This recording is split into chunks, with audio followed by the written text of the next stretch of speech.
우리 다 함께 사도신경으로 우리의 신앙을 고백드리시면서 6월 30일 월요일 아침 예배를 우리 하나님 앞에 올려드리겠습니다.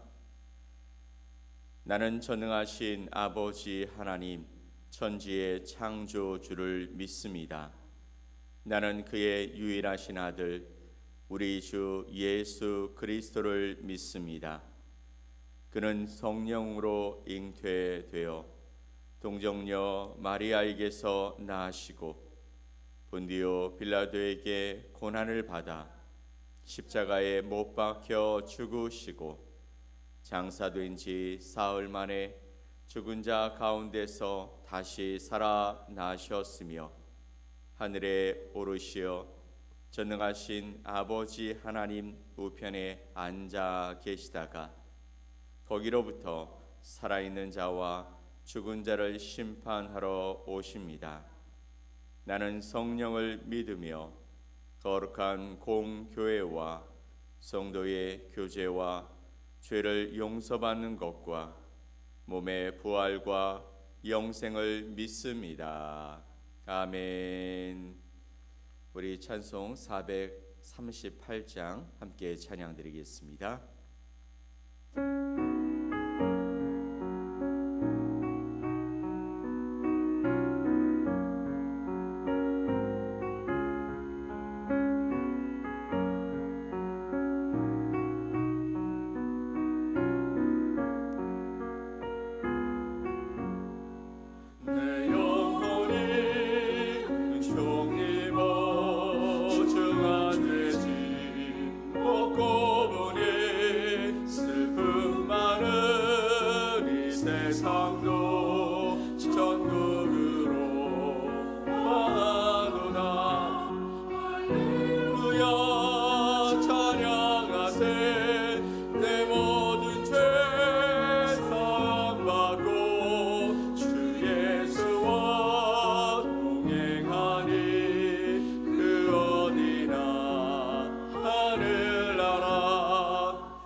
오늘 함께 보실 하나님의 말씀은 시편 84편 1절로 12절 말씀입니다.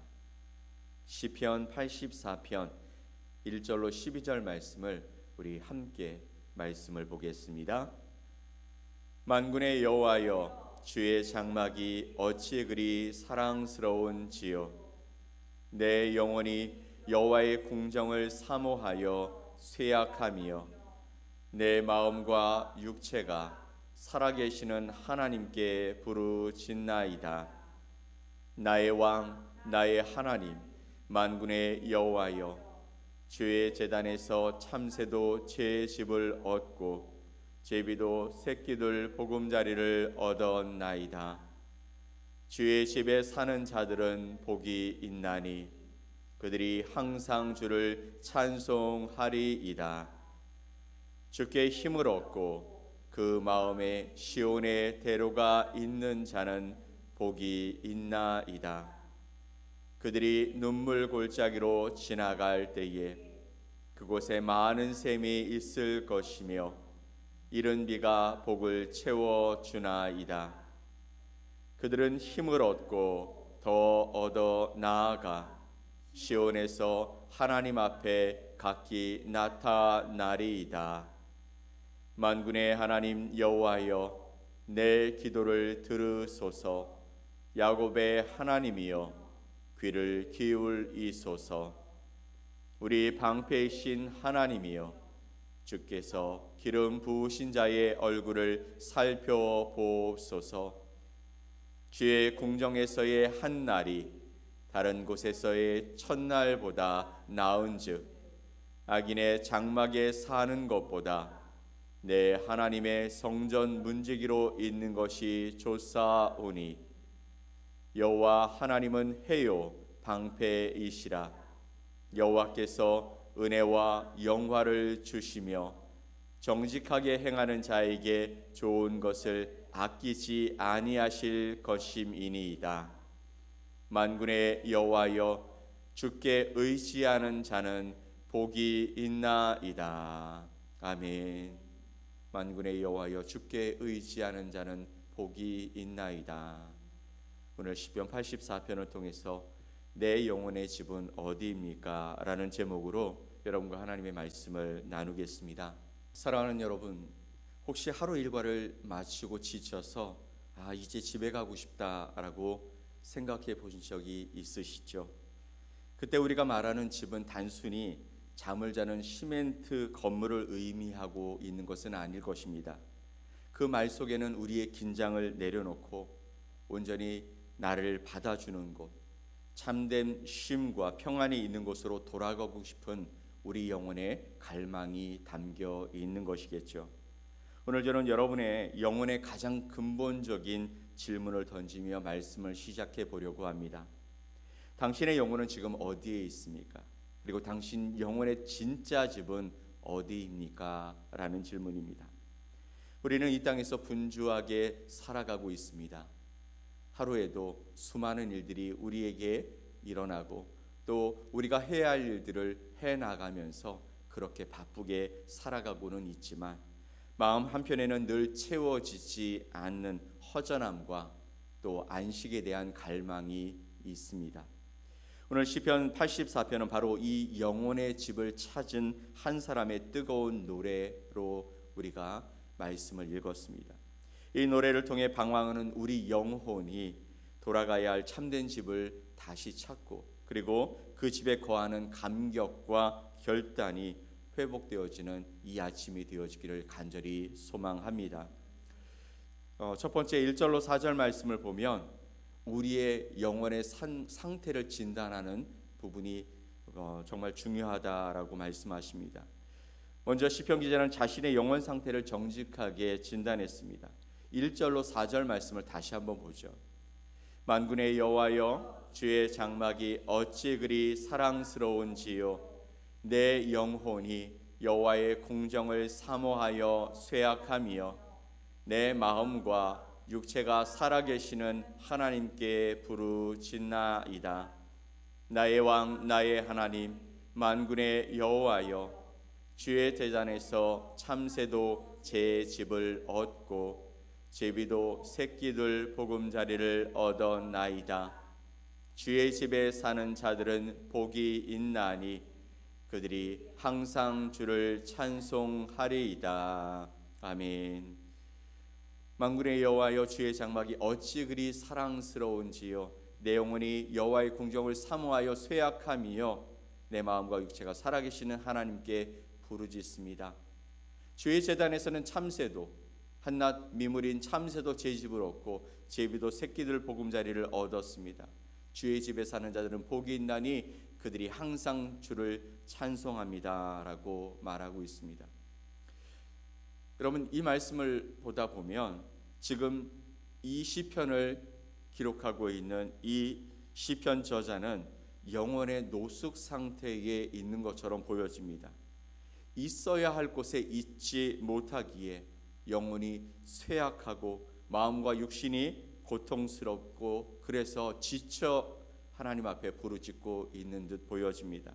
얼마나 간절했으면 자유롭게 하나님의 제단을 드나드는 참새와 제비를 보며 저 새들은 저곳에 집이 있는데 내 영혼의 집은 어디입니까? 라고 부러워하고 있는 듯 보여집니다. 이것이 바로 하나님을 떠난, 하나님과 함께하지 않는 모든 영혼의 실주소인 것이죠. 우리는 이 영혼의 허전함을 달래기 위해서 저마다 임시 거처를 지으며 살아가고 있습니다. 어떤 이는 성공이라는 집에, 또 어떤 이는 재물이라는 집에, 또 어떤 이는 쾌락이나 인간관계라는 집에 자신의 영혼을 들여놓고 안식을 취하려고 하고 있다라는 것이죠. 그러나 그 어떤 임시 거처도 우리 영혼에 참된 만족을 주지 못합니다. 오히려 그 집이 무너질까 불안하고 더 화려한 집에 남의 집을 부러워하며 살아가는 것이 우리들의 현실인 것이죠. 사랑하는 여러분, 여러분의 영혼은 지금 어떤 임시 거처에 머물며 이 시인처럼 쇠약해 가고 있습니까? 분명한 것은 지금 내 자리가 어디에 있는지 명확하게 아는 것, 그리고 정직하게 인정하는 것이 이후 우리가 가야 할 참된 집을 찾는 첫 걸음인 줄 믿습니다. 많은 사람들은요, 자신이 꽤 괜찮은 사람이라고 생각하며 살아가는 경향이 있습니다. 그런데 그 이유가 남을 향한 잣대는 혹독하고 나를 향한 잣대는 항상 관대하기 때문에 우리의 현재의 그 자리를 제대로 찾지 못하고 있는 것이죠. 우리의 신앙 상태도 그럴 수 있습니다. 오늘 이 말씀을 듣고 여러분의 신앙 상태를 마치 다른 사람의 눈으로 정직하고 또 명확하게 점검하고 현재 내가 있는 곳이 어디인지 다시 보며 출발해 갈 수 있었으면 좋겠습니다. 자, 5절과 7절 말씀을 보면 집으로 가는 유일한 길에 관한 이야기가 나옵니다. 이 영원의 집으로 돌아가는 길은 어디에 있냐라는 것이죠. 5절은 우리에게 이렇게 말씀하고 있습니다. 주께 힘을 얻고 그 마음에 시온의 대로가 있는 자는 복이 있나이다. 주께 힘을 얻고 그 마음에 시온의 대로가 있는 자는 복이 있습니다 라고 말합니다. 영원의 집으로 가는 길은 바로 순례의 길입니다. 왜 우리의 여정을 순례길이라고 말할까요? 그냥 믿음의 길이라고 말하지 않고 순례길이라고 이야기하는 이유는 첫 번째, 목적이 분명한 여정이기 때문입니다. 일반적인 여행은 즐거움이나 휴식이 목적일 수 있기 때문에 때로는 목적지 없이 가기도 하고 이곳저곳 들러가기도 합니다. 그러나 순례길은 다른 것이죠. 순례의 길에는 반드시 거룩한 목적지가 있기 마련이죠. 시편 84편에서 순례자에게 그 목적지는 바로 하나님의 임재가 있었던, 그 상징이 있었던 시온이었습니다. 두 번째, 왜 순례길이라고 말하는 것일까요? 우리의 현재 정체성을 보여주기 있기 때문입니다. 순례자는 길 위에 있는 사람입니다. 즉 아직 집에 도착하지 않은 나그네라는 정체성을 가지고 있는 것이죠.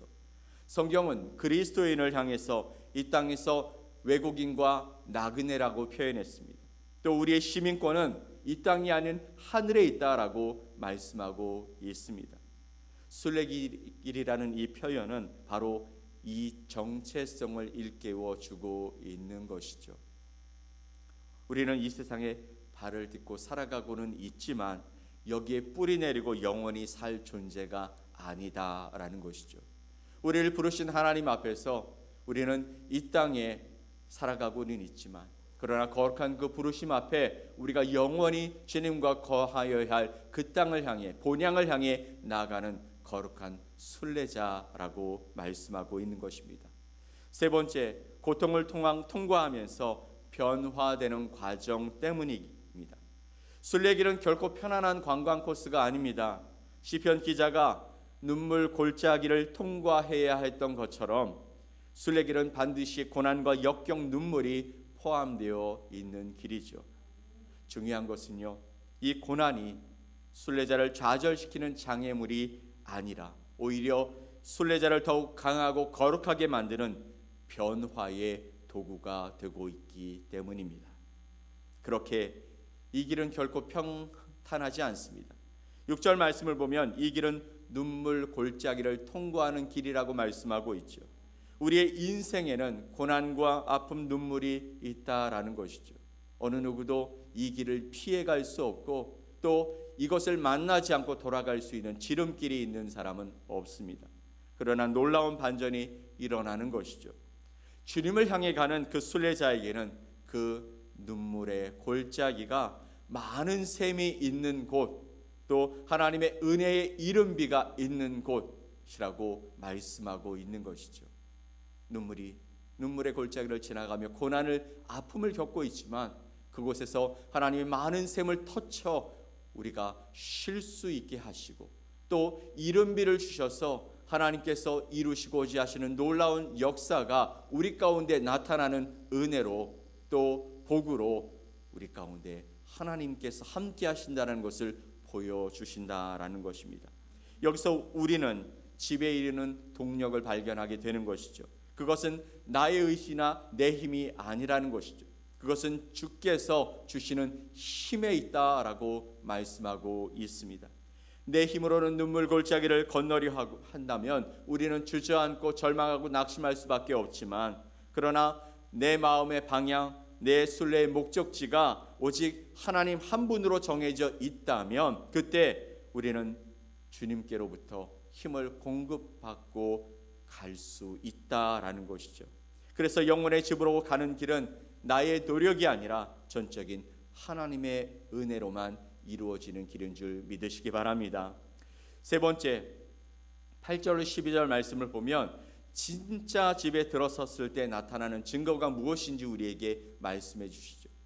우리가 영혼의 집을 만났을 때 나타나는 증거가 도대체 무엇이냐? 그것은 시편 기자가 노래합니다. 바로 생각의 변화라는 것이죠. 10절 말씀을 봅시다. 주의 궁정에서의 한 날이 다른 곳에서의 첫날보다 나은즉 악인의 장막에 사는 것보다 내 하나님의 성전 문지기로 있는 것이 좋사오니. 아멘.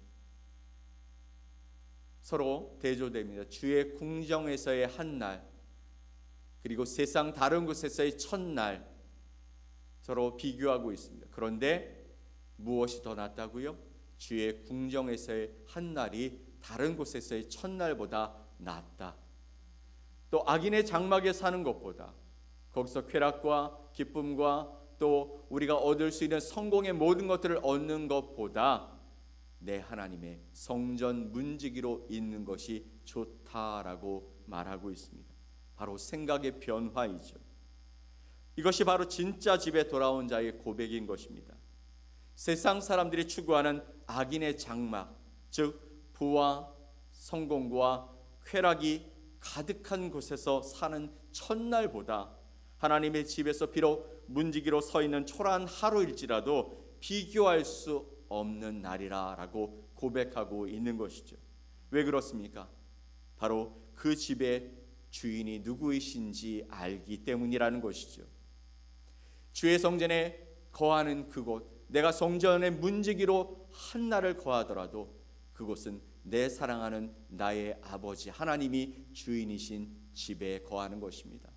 악인의 장막, 그곳은 성공과 부와 쾌락이 넘쳐나고 내가 원하면, 내가 손을 뻗으면 내가 원하는 것들을 얻을 수 있는 그런 곳일지라도 그곳의 주인은 하나님이 아니시고 악한 사단이 주인이기 때문인 것입니다. 그 집의 주인은 우리의 해와 방패이신 하나님이시라고 고백합니다. 해처럼 우리에게 생명과 빛과 은혜를 주시고 방패처럼 우리를 모든 위협과 죄악으로부터 지키시는 하나님이 그곳에 함께 하시기 때문이라 말씀하시는 것이죠. 그분은 좋은 것을 결코 아끼지 아니하시는 우리의 아버지가 되시기 때문입니다. 이 하나님 아버지의 집에 거하는 것, 그분의 임재 안에 사는 것이야말로 영혼의 유일한 안식이고 최고의 영광임을 깨닫는 자는 더 이상 이 세상의 가치관에 휘둘리며 살아가지 않게 되어진다 말씀하시는 것인 줄 믿습니다. 여러분, 이 말씀 시편 84편의 말씀은 우리에게 큰 위로가 되어집니다. 또 우리가 결단해야 할 놀라운 하나님의 말씀이 이곳에 있습니다. 오늘 하나님은 우리 각자에게 다시 물으시는 것이죠. 나의 사랑하는 아들 딸아, 내 영혼의 집은 어디에 있느냐? 그리고 너는 지금 현재 어디에 살고 있느냐 묻고 계십니다. 오늘 이 시간 우리의 영혼의 주소를 세상에서 그리스도께로 옮기는 결단을 다시 한번 하면서 우리의 삶의 갈증과 또 우리의 삶의 그 연약함을 통해서 정말 하나님을 저버리고 세상을 향해 나가고자 하는 우리의 욕망의 모든 것들을 내려놓고 하나님 앞에서 우리의 주인 되신 하나님의 그 집 앞에서 우리가 영원히 거하기를 소망하는 저와 여러분이 되었으면 좋겠습니다. 그리하여서 세상의 첫날보다 주님 안에서 하루를 더 기뻐하고 악인의 형통보다 하나님의 문지기로 살아가면서 하나님을 바라보는 우리의 신앙이 되어졌으면 좋겠습니다. 이것이 결코 쉬운 일은 아니겠지만 영혼의 안식을 주시고 우리를 부르신 그 부름 앞에 우리가 온전하게 순종하는 아름다운 길이 될 줄 믿습니다. 이 한 주간 여러분의 삶을 인도하시는 분이 누구이신지, 여러분의 영혼을 붙잡아 주시고 여러분의 기쁨과 감사를 허락하시는 분이 누구이신지 명확하게 고백하고 우리 영혼이 거할 곳이 어디인지 다시 한번 점검하고 결단하는 저와 여러분 되시기를 예수 그리스도의 이름으로 간절히 축원드립니다. 아멘. 우리 함께 기도하겠습니다. 하나님 아버지 감사합니다. 우리의 영혼의 집은 도대체 어디일까? 매일매일 우리가 살아왔던 우리의 날들을 돌아보면 갈팡질팡, 우왕좌왕, 정말 우리가 걸어왔던 그 길이 맞는지 다시 한번 의아해하고 또 왜 이렇게 살았는지 우리가 우리의 삶을 돌아보며 후회할 때가 많습니다.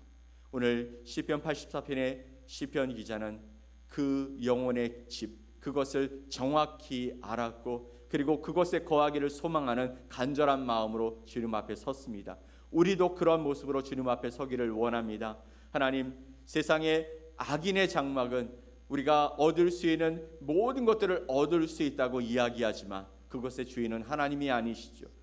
주님의 성전에 거하는 하나님의 거룩한 백성으로 주님 그곳에서 한 날이 악인의 장막에 거하는 첫날보다 낫다고 고백할 수 있는 우리의 믿음의 고백이 서게 하여 주시고 그렇게 주님 앞에서 살아가는 우리의 삶이 될 수 있도록 은혜를 더해 주시옵소서. 우리가 걸어가야 할 길들을 온전히 걷게 하시고 우리가 봐야 할 길들을 온전히 바라보면서 하나님이 우리와 함께 하시는 그것이 우리에게 기쁨이고 감사가 되어지고 우리의 고백이 되어져서 하나님께 영광 되어지는 아름다운 삶을 살아가는 우리 모든 성도들이 될 수 있도록 도와주시옵소서. 우리의 마음의 심령에 하나님의 말씀이 자리 잡게 하시고 그 진리의 말씀 때문에 하나님을 향해 달려가는 우리의 삶이 되어져서 하나님의 나라를 세워가고 하나님의 기뻐하신 일에 쓰임받는 거룩한 주의 백성들이 다 될 수 있도록 지켜주시옵소서. 그렇게 하실 주님을 기대하며 예수 그리스도의 이름으로 기도 올리옵나이다. 아멘.